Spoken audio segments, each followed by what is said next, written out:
Good morning, friends. Today we're going to read this book. It's called The Antlered Ship, and it's by Dashka Slater, and it's illustrated by two brothers. Their last name is Fan, so it says the Fan Brothers. And I got to tell you, these illustrations are just amazing. So one of the things I love about this book is the pictures. So let me make sure we can see them all. Oh, right away, even on that front cover there. It's like a gorgeous map that somebody drew. So the Antlered Ship. And this is kind of like the main character here. He's a fox. The day the Antlered Ship arrived, Marco wondered about the wide world. So this is Marco. He's a fox, and this is a ship and has a giant antler on the front. So that's why they call it the Antlered Ship. He had so many questions. Why do some songs make you happy and others make you sad? Why don't trees ever talk? How deep does the sun go when it sinks into the sea? But when he posed these questions to the other foxes, they grew silent. What does that have to do with chicken stew? They would ask. So Marco went down to the harbor to see the ship. 3 deer greeted him at the gangplank.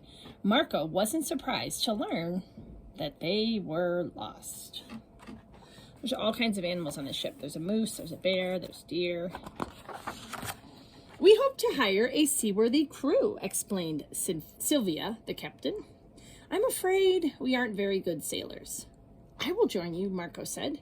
He thought to himself, I will search the seas for foxes who know the answers to my questions. A pigeon named Victor volunteered along with his entire flock. We want to have adventures, they cooed. Welcome aboard, Captain Sylvia said. We're going to a wonderful island with tall, sweet grass and short, sweet trees. And when we get there, we'll eat a delectable dinner. But the voyage was more difficult than anyone expected.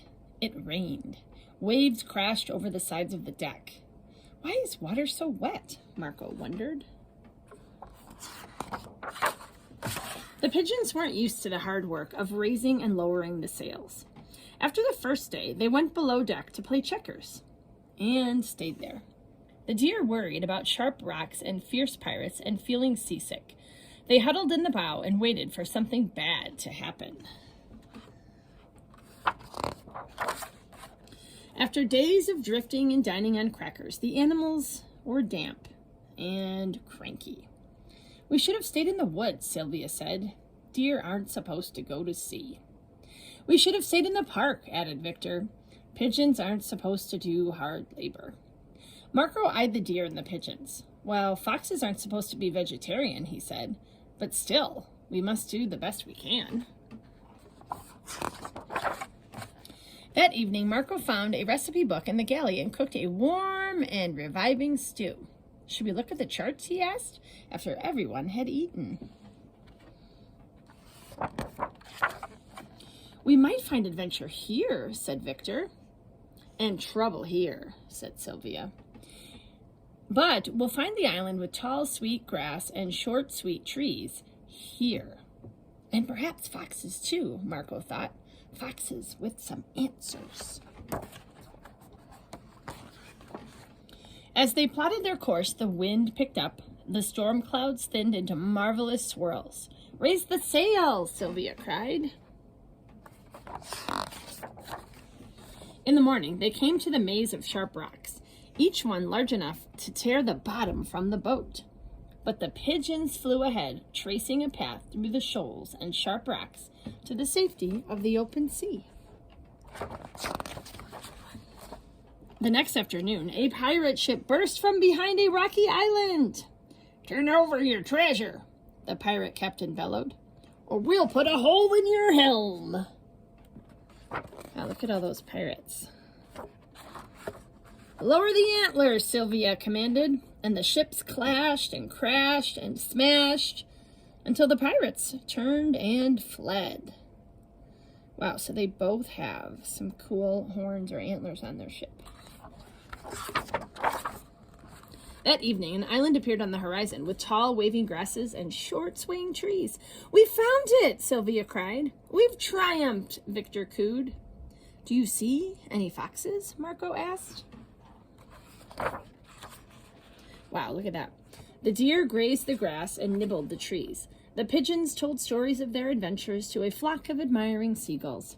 Marco scoured the island for some foxes. But he didn't find any.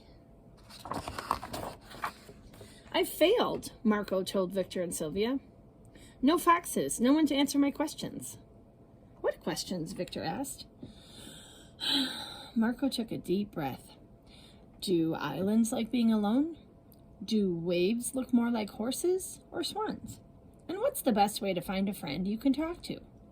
"Oh, well, that last one's easy," Sylvia said. "You make friends by eating together." "I disagree," said Victor. "You make friends by having adventures together." "Maybe you're both right," Marco said. "But I think you make friends by asking them questions." "Well then," mused Sylvia, "should we head home tomorrow? Or should we visit the island of scrumptious shrubbery?" "Are 2 adventures enough?" asked Victor. "Or should we have at least one more?" "Is it better to know what's going to happen?" wondered Marco. "Or better to be surprised?" There were so many questions left to answer, and so many more to ask. So in the morning, they raised the anchor and hoisted the heavy sails. They knew now that the wind would come and go. The clouds would sometimes make marvelous swirls and sometimes make them wet. And that everything they hoped to find could be found aboard an antlered ship, on the way to wherever they were going. The end. And there's that cool map again. Wow, friends, there's so many interesting things that happen in that book. We learned about all the different personalities of the pigeons and the deer and the fox. But at the end, I think they learned, wow, one of the best ways to have friendship is to ask each other questions and help each other out with that. I'm wondering if you have kind of a deep, interesting question like Marco that you've always wondered the answer to. And if you want to share that with me in the comments, that'd be really fun. And I'll write back to you. Okay, we'll see you tomorrow, friends. Bye.